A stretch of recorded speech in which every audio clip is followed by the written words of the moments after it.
Every story is an experience, one we'll never forget. The nostalgia, the emotions, the chance to relive moments that shaped who we are. Today we step into the journey of Judith Perkins, a story of resilience, adventure, and lessons learned, a journey absolutely worth telling. This is Journey to Pacific, where every story comes to life. Let's get into this. Hello. Welcome to the 4th episode in the life of George Seavers and his friends. My name is Judith Perkins, and I wrote the book Journey to the Pacific, One Man's Quest. In the first 3 episodes, I told you about George and his family and how they immigrated from Illinois and Cheyenne, Wyoming to Portland, Oregon, and then on to a small town in eastern Washington called Rawlings. George and his wife Marie purchased a hotel in Rawlings. George was the chef of the hotel's restaurant, and Marie did the housekeeping. Marie's sister Jane worked the registration desk and also helped with the cleaning of the lobby and the public areas. And Jane's husband, Stephen, was the postmaster and accountant for all aspects of the hotel. The post office was located inside the hotel along with the restaurant. George and Marie were instrumental in building the town into a thriving city with the addition of a school, general store, blacksmith shop, and livery stable. Rawlings was never a destination town, but there was a lot of traffic on the railroad and on the river. The train would stop in Rawlings going east and west. It was the end of the line for 2 railroads, and the passengers would have to stay over in the hotel until the next day when their connecting train would arrive and they could continue with their journey. The hotel and restaurant were always busy, and word was spread throughout the railroad lines that Rawlings was a good place to stay, get a good meal, and a good night's rest. All 4 and George and Marie's children were forming their own personalities and were sometimes a challenge to raise in a small town. Anna, their oldest daughter, was not an easy child to get along with. She had a mind of her own and was hard-pressed to follow orders or mind her parents or any adult. She did not get along with her sisters and brother at all. Anna resented any new child that came into the family, whether it be a sibling or a cousin. She felt that all the attention should come to her, and when a new baby was born, they demanded the attention and care that she felt was hers. Irene, their second daughter, was the total opposite of her older sister. She was kind, obedient, and loved all of her siblings equally. From the time Irene was very little, she had her nose in a book, much to the delight of her father. He loved to see her interested in reading, the same as he was. Charlotte, George and Marie's third daughter, was curious about everything, and when her baby brother was born, she was obsessed with him. She resented anyone else who took care of him and thought it was her job alone. She was obviously too small to lift him and care for him the way he should be, but she watched over everyone who took care of him to make sure they did not hurt him. She had to be watched constantly when she was around the baby. When she finally had to move into a bedroom with her sisters, she was so angry that she refused to move any of her belongings out of the bedroom she shared with her baby brother. Frederick, or Freddie as they called him, was a very happy baby. As long as he was dry and had food in his stomach, he was contented. As he grew older, and because he was the only boy in the family, he needed some boy things to do, and he spent a lot of time with his Aunt Susan and Uncle Jeff. He would go to their ranch and spend time with the cowboys, and he loved to go with his Uncle Jeff and his father to the Palouse and Nez Perce Indian reservations to visit his friends. Jeff purchased horses from the Indians and had a good, friendly working relationship with them. Freddie felt free to roam and got to know some of the children. He felt very much at home there and learned to love and respect them. As Anna grew older, she became a bully in school, teasing and humiliating the other girls for not having nice clothes and having to wear hand-me-downs. She felt she was better than they were. When Marie found out about the bullying and the reason why, she made Anna wear one of her oldest and shabbiest dresses to school, with shoes that did not fit properly and no hair ribbon in her hair. She was also not allowed to have breakfast that morning, and she had to make do with a small lunch. All of the other girls in her classrooms laughed at her and teased her about her clothes and the way she looked. She complained to her Aunt Susan, who was her teacher, but Susan was aware of the situation and had no sympathy for her. For a while, Anna's attitude improved, but it didn't take long for her to revert back to her old habits. The bullying was not as bad because she didn't want the punishment involved if she was caught, but her attitude remained superior to all of her classmates. The Kingman girls were especially singled out for her disdain, even though they were doing better now that their father was in prison and they were no longer abused by him. George and Marie were trying to do their best to raise all of their children with equal love and care, but it was a constant challenge for them, along with running the hotel and the diner. Otis Kingman was found guilty of manslaughter in the death of his baby son. He was also found guilty of spousal abuse and child abuse for depriving his wife and children of food and medical care. He was sent to prison at the Walla Walla State Penitentiary in Washington. Virginia Kingman and her children were adjusting to living their lives free of his constant abuse. Virginia was offered the job of head housekeeper at the hotel. Otis never allowed his older boys to go to school, so Jeff and Susan Jordan offered to have them live at the ranch, and Susan would tutor them for half a day and they would work on the ranch for the other half. Bill, Josephine, James, and Margaret went to school in the city. Mary Lewis, Marie's mother, had been taking care of the children for years while both George and Marie were building their business and their town. But she was getting tired and wanted some space of her own. She had shared a bedroom with one or another of the girls since they were born. It was arranged that she would have a room of her own in the hotel and have her own things around her.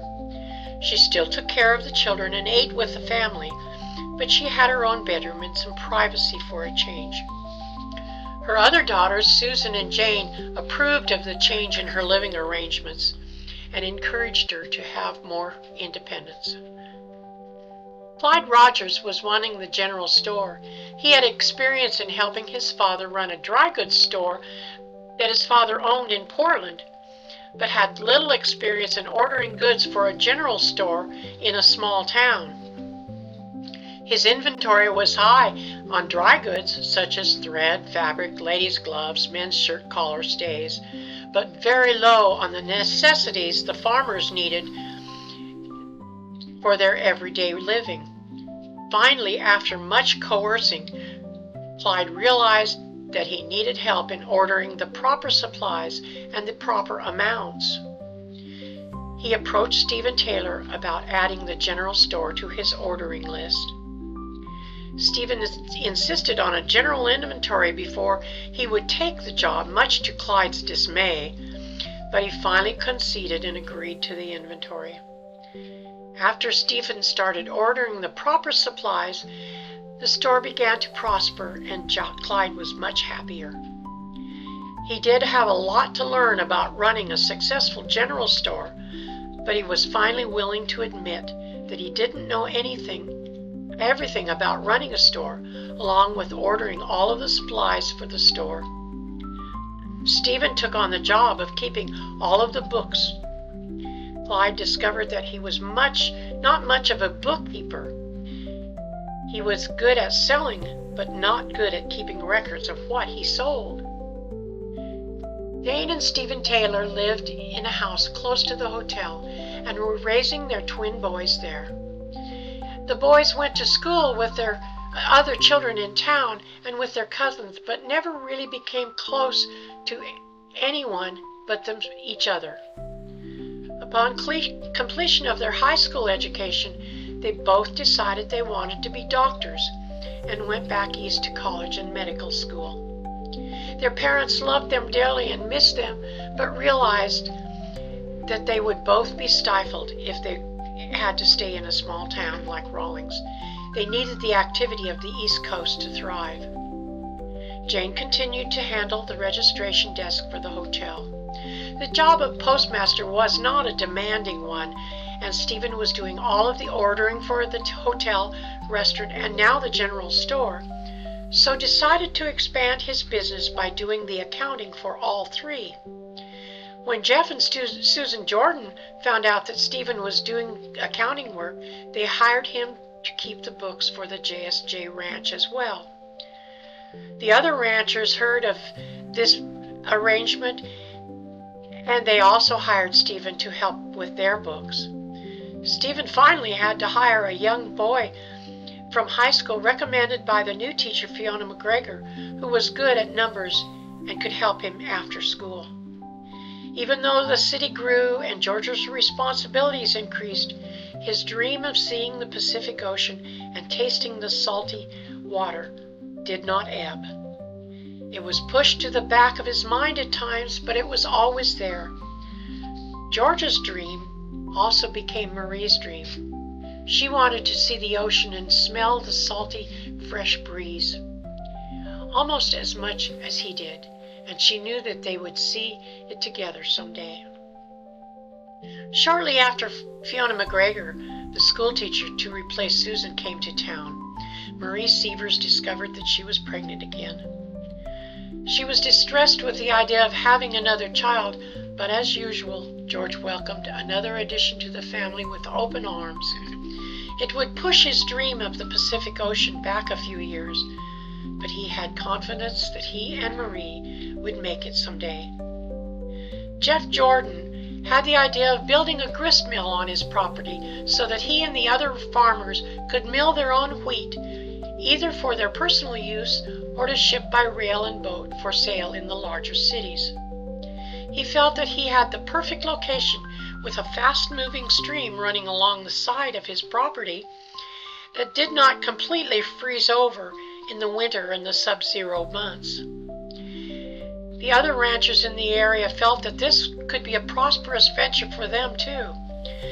Jeff had offered to lease the land to the city of Rawlings for $1 a year. With the blessing of the other ranchers, Jeff advertised for someone who would run the mill. He got no immediate response and had to replace the ads. After some responses that did not meet the requirements, Jeff finally receives a wire from Jess Chamberlain of Lincoln, Nebraska. He had experience in running a grist mill and was interested in relocating to a smaller community. He even offered his carpentry skills to help build the mill. Susan Jordan discovered that she was with child, but unfortunately she was not able to carry the baby and lost it within the first month. It was at that time that Jeff Jordan decided that the town needed a resident doctor. He asked George to call a town meeting with the purpose of asking the residents what they thought about hiring a doctor. There was not one person who spoke up against the idea, but there was concern as to where the doctor would live and would practice. George offered a piece of his property to be used for a medical clinic. The property was not useful for anything, and a clinic with an apartment above could be built there. It was the consensus of the town that a medical clinic and apartment be built as quickly as possible, and that George and Jeff advertised for a doctor. Again, Jeff asked the dispatcher at the telegraph office in the railroad depot to send notices out to towns both in the East, Midwest, and the West, advertising for a doctor who was interested in practicing country medicine. Very soon, a response came from a Dr. Blake Stevens from Cheyenne, Wyoming, accepting the position. George was excited that Dr. Blake Stevens was the son of the doctor who treated him when he was assaulted in Cheyenne. He knew that it was going to be a perfect match. The town citizens had been using the school building as a place of worship on Sundays. It was inconvenient for Fiona. She had to put the chairs and desks back in the proper places for school on Monday. It was decided that a church be built to be used not only for Sunday services, but for town meetings and other occasions that needed a large space. An itinerant preacher came to town every Sunday morning to preach. At times during the winter months, he was not able to be there, but not many people ventured out in the sub-zero weather either. A branch of the Citizens Bank of Portland was established in town with the son of George's good friend, Jacob Sorensen, running it. People began opening up small savings accounts, something they had never been able to do before. Even children would bring their pennies into the bank to add to their savings, and they treasured their bank books showing their balances. The town of Rawlings was growing with new people coming into town all of the time. The absence of Otis Kingman and the settling of his wife and children into new and healthier circumstances, with the active participation of the citizens in town activities and with the love and patience of the founding fathers, Rawlings was becoming a pleasant place to live. With fish from the Snake River, wild game brought to the town by the Indians, beef provided by the local ranchers, and chicken and eggs readily available, and with local vegetable gardens in almost every yard, there always seemed to be plenty to eat. Families still struggled with hard winter weather, but their neighbors looked out for them. That was the way of small towns. The Seivers family was growing and thriving. The only problem that George and Marie had was their eldest daughter, Anna. She continued to cause trouble wherever and whenever she could. The idea of seeing the Pacific Ocean never left George's mind. He longed for the time when he and Marie could take off and head west again. But they still had obligations in Rawlings, and their eldest daughter needed their attention. Please stay tuned for the next episode in the life of George Seavers' family. See you soon.